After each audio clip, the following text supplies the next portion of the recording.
Hi, my name is John Graves, and in this video I'm going to talk about the science and engineering practice of obtaining, evaluating, and communicating information in light of teacher conceptual change and the next generation science standards. If you have not had an opportunity to look at the podcast where I fully developed this notion of teacher conceptual change, I highly encourage you to go back and take a look at that recording. A link to that video is listed in the video description below. The idea behind teacher conceptual change is built on a conceptual change model, or in this case, as I've illustrated, it's a conceptual change cycle. A link to this diagram is also presented in the video description below. This is a great way to determine where you currently are relative to your conceptual understanding of this particular science and engineering practice.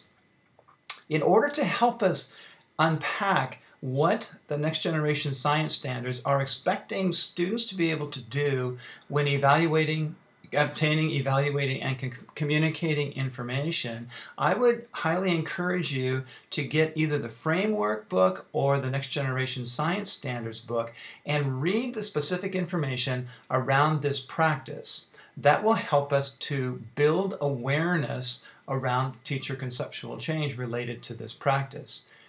As you're doing that reading, I would like you to look specifically at the verbs that are listed in those sentences, because this helps inform us about what students are expected to do with the practice of obtaining, evaluating, and communicating information. It's really a good practice to write those verbs down on a piece of paper, and if you have the opportunity to share your insights with a colleague, that will further your conceptual understanding of this practice.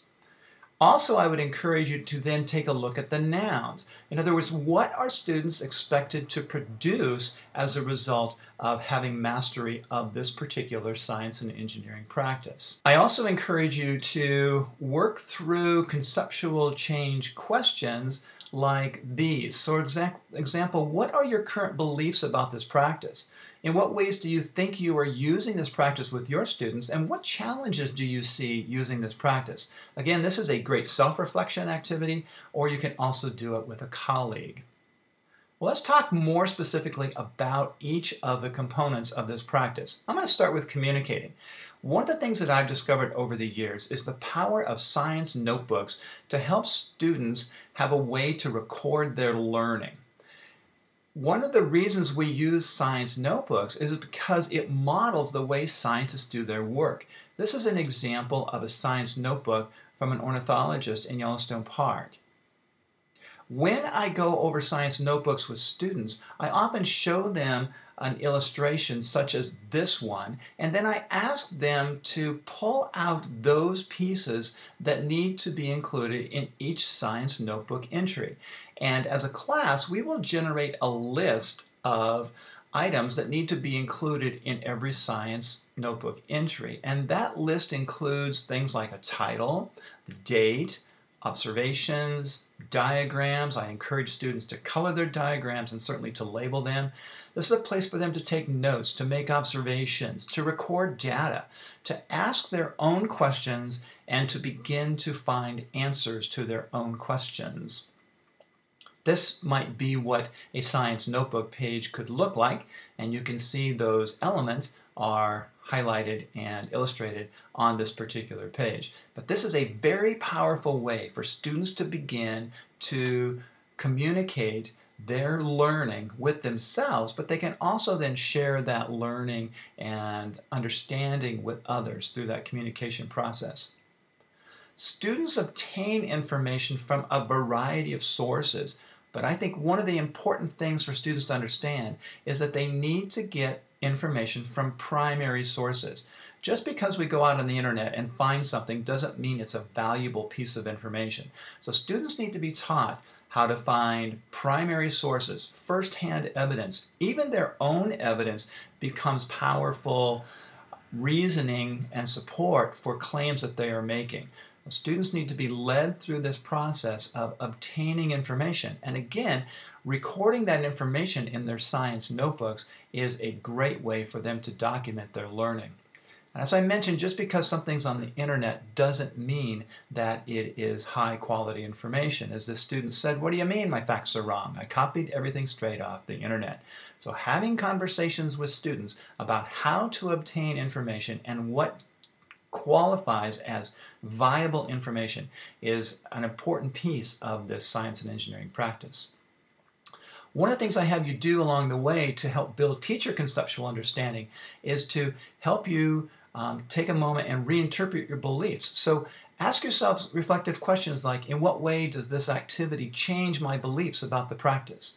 What can I do to foster my students' understanding of this practice? And what can I do to make this practice a part of my everyday learning repertoire? Listed below is a link to the toolkit for teacher conceptual change. These activities that I've mentioned, plus others, are highlighted in the toolkit to help you as a teacher develop your conceptual understanding of this science and engineering process and to walk you through the specific steps of the conceptual change cycle. I highly encourage you to utilize that resource. This is another great place for me to also mention that the practices themselves are interconnected. So for example, even though we're talking about obtaining, evaluating, and communicating information, this practice is really directly related to other practices such as argumentation in science, or taking the information that we've recorded in our notebook and doing analysis and interpretation. So as you're working through your conceptual understanding of the science and engineering practices, keep in mind the interconnectedness of all of the practices. I will always refer you back to the conceptual change cycle, encourage you to see if you can determine where you are along this cycle relative to each of the science and engineering practices. And as you spend time in each of the practices, if you periodically use this as an assessment tool, you'll be able to see growth personally in each of the practices as you spend more time with them. There are also other assessment tools available in the video description below if you'd like to utilize those, again, for personal reflection, where you are relative to your understanding of each of the science and engineering practices. I encourage you to use this as you see fit. Thank you.